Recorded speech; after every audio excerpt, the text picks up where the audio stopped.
This is Orange Nation Overtime with Steve Infanti and Paulie Sibilia. Welcome into Orange Nation Overtime, everyone. Alongside Paulie Sibilia, I'm Steve Infanti. It's a Monday edition here of the show, coming off a weekend. Interesting weekend, right? Both the men's and women's lacrosse teams lost to the number one ranked team in the country. Syracuse Crunch bounced back from a Game 1 loss on Friday and won yesterday, so they even up that series with Cleveland. Best of 5 series now comes to Syracuse for Game 3 on Saturday or on Friday rather, and the portal watch continues, Paulie, with one player in particular, in Francis Folafak, the power forward from Siena. He posted something on social media over the weekend. A lot of people were wondering if it meant he was going back to Siena, but he hasn't committed anywhere yet, and so we continue to wait. And I happen to think the longer this goes, I think the better it is for Syracuse. What do you think? I tend to agree, and I think his post on social media where he said, "I'll see y'all next year," meant that you'll see him play basketball next year, but it felt like I'm going back to Siena, but I think he's Syracuse bound. Yeah, I think so too. Yeah, initially when you read it, it's you kind of pause. You're like, is he announced that he's going back to Siena? But the more I think about it, I think he probably ends up in Orange as well. But we await some word one way or the other from Francis Folafak, and we had Mike McAllister on our Orange Nation radio show, as we always do on Monday, and we started him off by asking if he was trying to decode the social media post just like the rest of us over the weekend. Yes, I was. My first initial reaction was, wait, is he going back to Siena? Is that what that That's means? What I thought. See y'all next year. But I think it's more of a colloquial, general see you all next year, meaning see all my friends, family, fans, etc. next year. And just sort of recapping year one. I don't think it means anything. I think if he was going to announce that he's going somewhere, has made a decision on where he'll be playing next year, that he wouldn't do it in a cryptic way like that. I think it would have been an actual commitment graphic and some sort of announcement. And then the fact that he posted that and there hasn't been any reporting otherwise. I checked in to try to see if there was some news there, if that meant anything, and wasn't able to confirm that there was. It sounds to me from, who I talked to that it's not him announcing that he's staying or going anywhere. Then the fact that it also hasn't been reported anywhere after that kind of tells me it was more so just someone recapping year one of their college career. And because all of us are kind of on waiting on the edge of our seats with what his decision is going to be, and it's longer than expected, I think we're all just kind of reading too much into it. All right, so let's say that he does end up here for the sake of argument. What does he bring to the table, and I guess what weaknesses, if any, does he kind of shore up with the roster the way it is right now? How big of a signing would that be should he come here? Well, he gives you depth at the 4. There's no question about that. Right now, they've only got one of those on the roster in Sadiq, and he's a different player than Sadiq in that he's thicker, he's more physical, he's got more of a back-to-the-basket, low-post, kind of old-school interior offensive player game than what Sadiq does. Maybe not as athletic and bouncy and things like that, but we saw he was one of the only players, maybe the only player all season that was able to, physically bully a little bit Boozer for Duke in that game in the NCAA tournament. And I just came away watching that game very impressed by him. He made 2 3-pointers in that game as well, which I think gives you a little glimpse that he's not done developing and expanding his game. So I think it gives you someone that can make an impact right away, is physical enough to play along the interior at the ACC level. I think he can rebound and defend at this level. And then I think he's got the potential long-term to be even better than what he is now. And I also think he gives you the option, because of how physical and how thick he is, that if you decided you wanted to play a little bit small and put him at the 5, you could do that maybe for short stretches. Mike, we were just talking about this roster, and I'm not down on it. I just don't know where to be on it, because I'm not like you. Your job is to break this down. I'm not about to sit and watch an App State game for the life of me. But, how do you feel the average fan should feel about this team? Is there anything like that should be creating a buzz for the average fan? Yes. Now, it's not the sexy thing that's going to excite fans, right? They like the big offensive numbers and high profile names, and you signed a player that was a starter for Duke last year and now he's coming here, and all those types of things. But what I'll say is you can tell by the way the roster is constructed that McNamara is building a team that is extremely long at basically every position, that is tough, that they're going to play really hard on the defensive end. And I think they're going to be one of the more annoying teams in the ACC for others to play against because of all of that length, because of the defensive ability they have in some of these guys. I know that the point guard position has been discussed quite a bit, and is Duval the starter? Is it someone else? Should they get a bigger name, et cetera, et cetera? But he's considered one of the best on-ball defenders in the country, and he's 6'5" at the point guard position.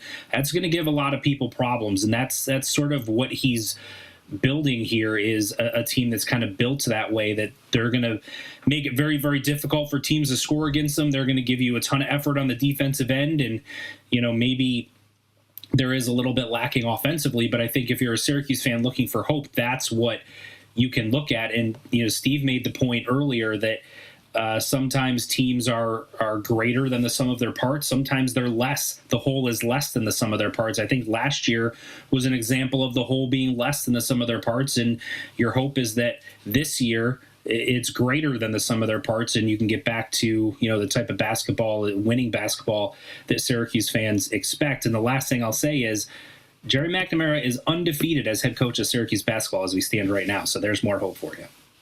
Well, so am I.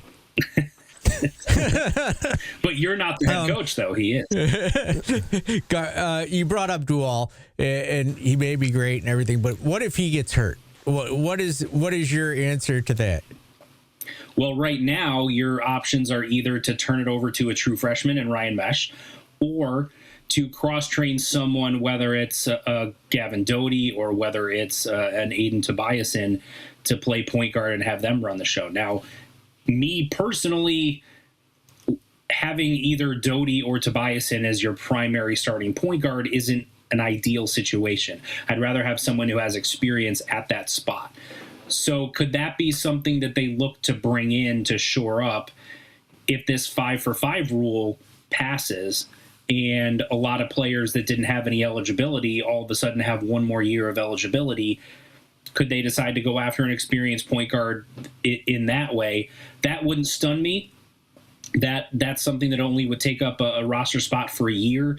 And then, if you're trying to develop Mesh, that maybe, it allows him to kind of sit back for a year and still play a little bit, but maybe not have to be the primary backup or forced into action a little bit too early if there is an injury situation. That's something that I'm kind of keeping an eye on, is what happens with this 5-for-5 thing, and does Syracuse decide to pursue a point guard in that way? If that does go through, the 5-for-5 in time for this next basketball season, which seems like an aggressive timeline, but who knows? If that were to happen, would you be in favor of them going back after William Kyle, for instance? Do you think that there would be, mutual interest in him returning?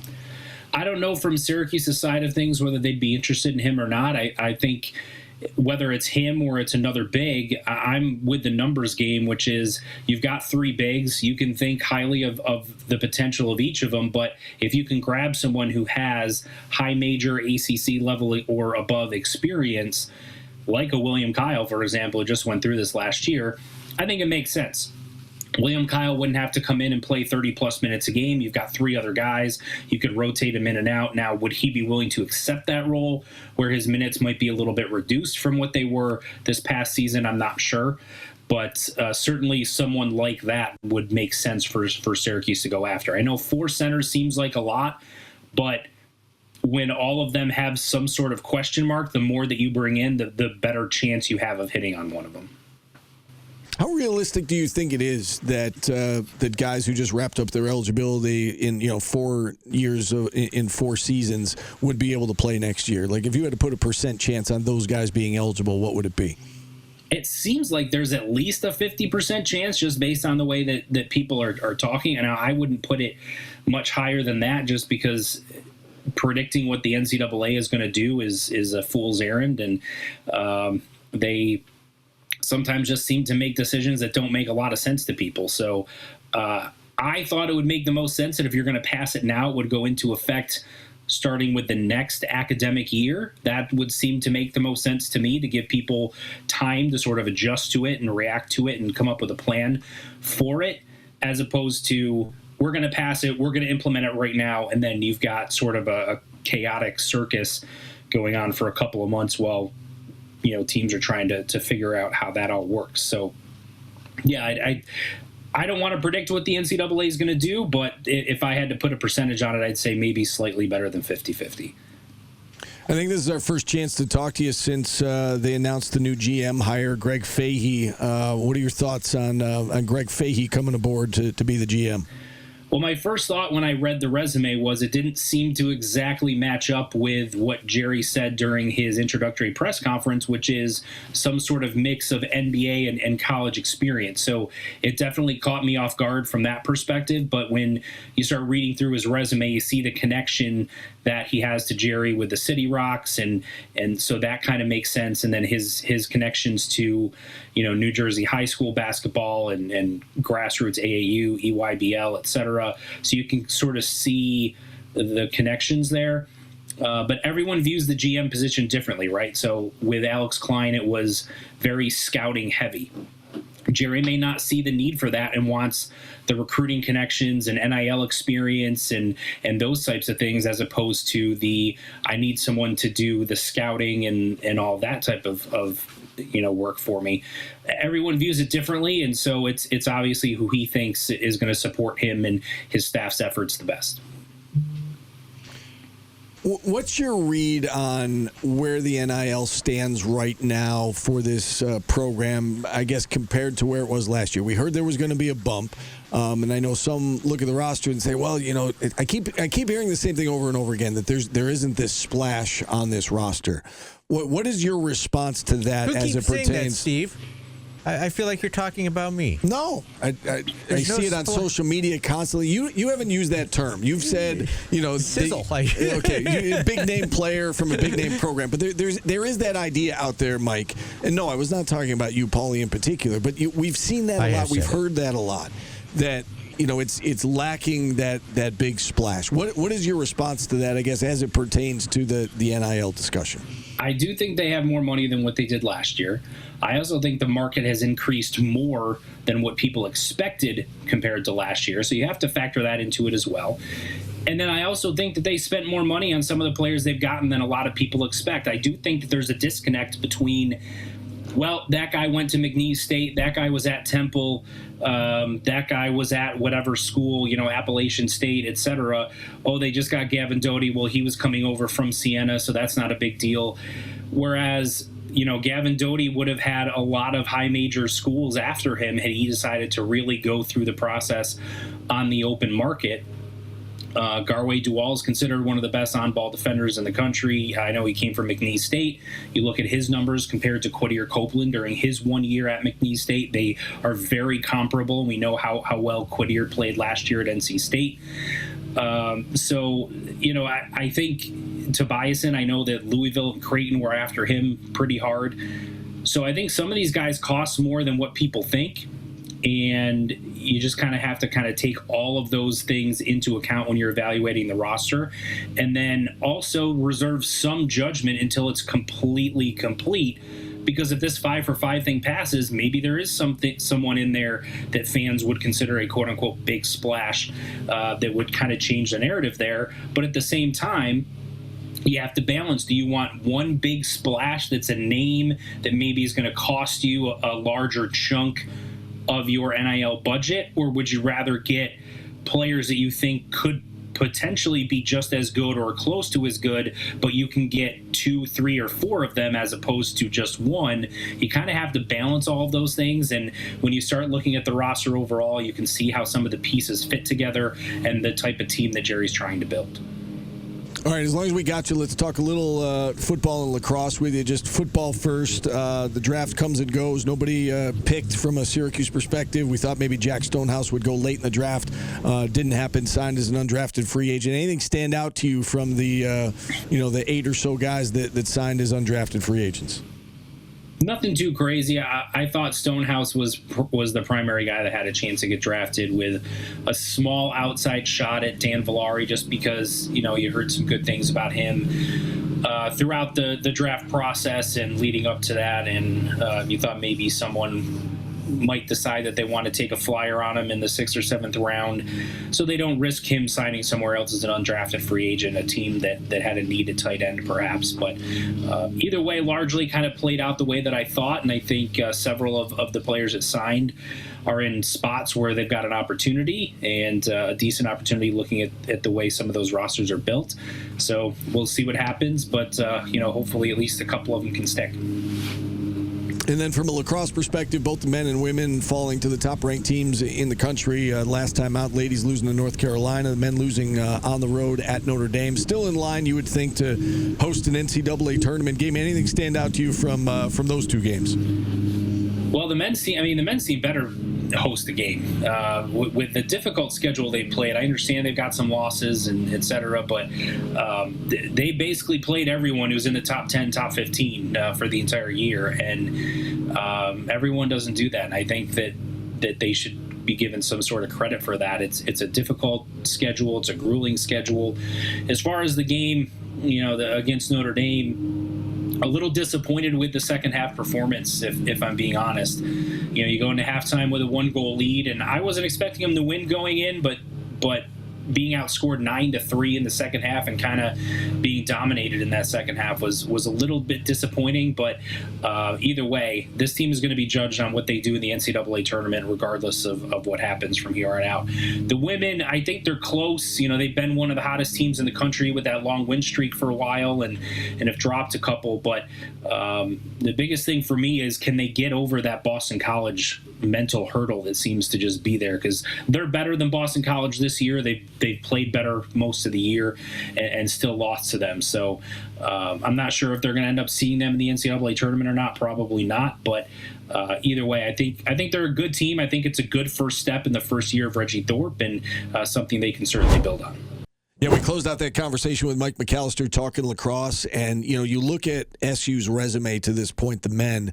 They've got 4 losses, Paulie, but they've played such a difficult schedule. Their RPI right now is 4th in the country, that they're going to be just fine. Win or lose against North Carolina on Friday in the ACC tournament, they're almost certainly still going to get a home game in the NCAA tournament, and that's what matters, to give yourself a path and a chance to compete for a national title, and this team is at least in the conversation. Yeah, and I actually think both teams are talented enough. It's just you got to play at a level that, it feels like the men's lacrosse team has not played at that level when they needed to. And their losses are to good teams, but you got to be able to beat them if you want to win an Natty. Yeah, and they've played at that level at certain times, and they did Saturday at Notre Dame in South Bend, Indiana. Played great for the first half, but not so good after halftime, and that's where things kind of fell apart. And we had Tim Leonard on, who was calling the game, obviously, with his job as the voice of the SU men's lacrosse team,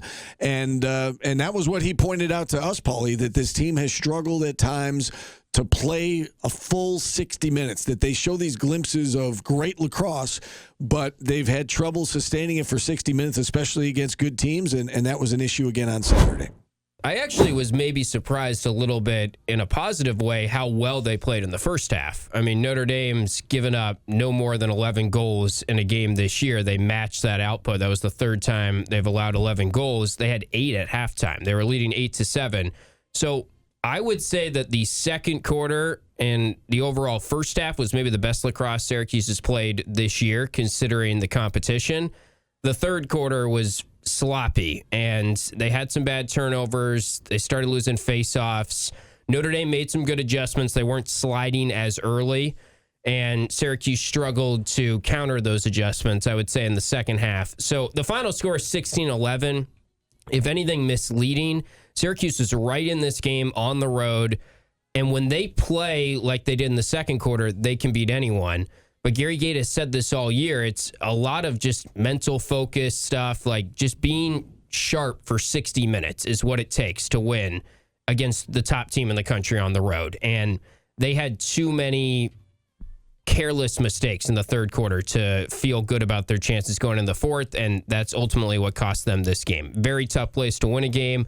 Still overall encouraged about the team, but they've got to put it together for 60 minutes if they want to make the Final Four. And we've seen a few times this year now against the better competition where they've had a few of their key guys have off games. And I think we saw it on Saturday as well with Michael Leo and Luke Roa. Both had off games, and Syracuse is really good, but are they good enough to overcome an off game from a guy or two who's a key piece against a national title contender like Notre Dame? And I guess Saturday anyway, the answer was no. That's the biggest concern for me right now is the offense. It just felt like the pieces fit a little bit better last year when they had Owen Hiltz. And I'm a huge fan of Owen Hiltz's game, and he's gone on and been very successful at the PLL. I mean, he scored a point in every game of his Syracuse career. So you just knew each and every game you were getting a good performance at bare minimum, and sometimes a great performance from Owen Hiltz. And Michael Leo did have an off game against Notre Dame. Luke Roa saw a deep hole, and he wasn't shooting as good as he normally is. Peyton Anderson saw the short stick in this matchup, which continues to surprise me. I don't know why teams are doing that. He went for a career-high 4 goals. Now, they did switch the long pole onto Anderson in about the midway point of the fourth quarter, and he was sort of stymied from there. But I'm a little worried about the offense if one guy is off, because they're not really getting anything right now from their second midfield line. And we talked about some of these names at the start of the year, like a Bo Kahn or a Matt McEntee, and they're just not producing as much as maybe the second midfield line for Notre Dame, Duke, or the other ACC teams. It feels like there's a little bit of a drop-off in talent for Syracuse when you get past their top guys. So teams are selling out to take away Joey Spallina. And Michael Leo was just off in that game, and I don't think they're going to beat Notre Dame if Leo is off. So it just feels like the margins are a little thinner this year for their offense to put together a good game. What about the face-off X? John Mullen continues to be a storyline with this team where he's been, I guess, good, not great. Is that a fair way to describe it? And they were used to, going back to last year in that run to the Final Four. He was great during the run to the Final Four and hasn't quite lived up to that same standard this year. Yeah, and that's the optimistic look at this. Is John Mullen was good going into this point of the season last year. When he went to the ACC tournament, he turned into an unbelievable face-off guy down the stretch. He could very well do that again. There's a lot of chatter about, he's just trying to guess the whistle. He's violating about 10% of the time right now, which a lot of those are false starts, trying to guess the whistle. And Nick Acquaviva, the face-off and goalies coach for Syracuse, has told us that is about average. So I think we're maybe hyper-focused on, he's trying to guess the whistle. That's kind of what everyone's trying to do. I do think Drew Angelo has been better than expected as the backup faceoff guy, and I do wonder going forward if they start to sprinkle in Angelo a little bit more, or maybe try and take a little bit of a load off of John Mullen. Like in the ACC tournament, for example, there's really not a lot to be gained for Syracuse this weekend. It's not like last year where they needed to win to make the tournament. I would be fine if they lose this game to UNC, it's not the end of the world. They're still probably going to be hosting the playoffs. But you want to make sure guys are healthy and well-rested going into the playoffs. So I would be fine to see maybe a little bit more Drew Angelo in the ACC tournament. See how he does there. Maybe experiment at the wing position a little bit, because they do need to get more out of the face-off position. And some of it is John Mullen is just going up against really good guys week in and week out. And he's still got time to go on a run here in May. And same goes for Jimmy McCool, who has really started to play some good lacrosse lately. So again, the SU men next in action Friday, 8 o'clock in the 2-3 game of the ACC tournament against North Carolina, a team that they've already lost to once this year. Friday's going to be very busy. The Crunch back in action Friday night as well. Game 3 of that series with Cleveland right back here at the Moore Memorial downtown. Syracuse and Cleveland 1-1. The winner takes that 2-1 series lead in the best of 5. Big day in Central New York history today, Steve. Oh, yeah? In 1865, Cornell University was chartered. How about that? Happy birthday, Cornell. There you go. And the first Social Security payment was made on this day in 1937, and it's National Babe Ruth Day. Is it his birthday Like today? the candy bar or Babe. the baseball The player? player. Okay. He was born on February 6th, so that's LA. Yeah, I don't know why today, but today is Why Babe not? Ruth Day. Why? It's a great day. Is it? April 27th, Babe Ruth Day. Now I know. All right, we're out of time. For Paulie, I'm Steve. Thanks for listening. Thanks for watching. We'll talk to you again tomorrow, everybody.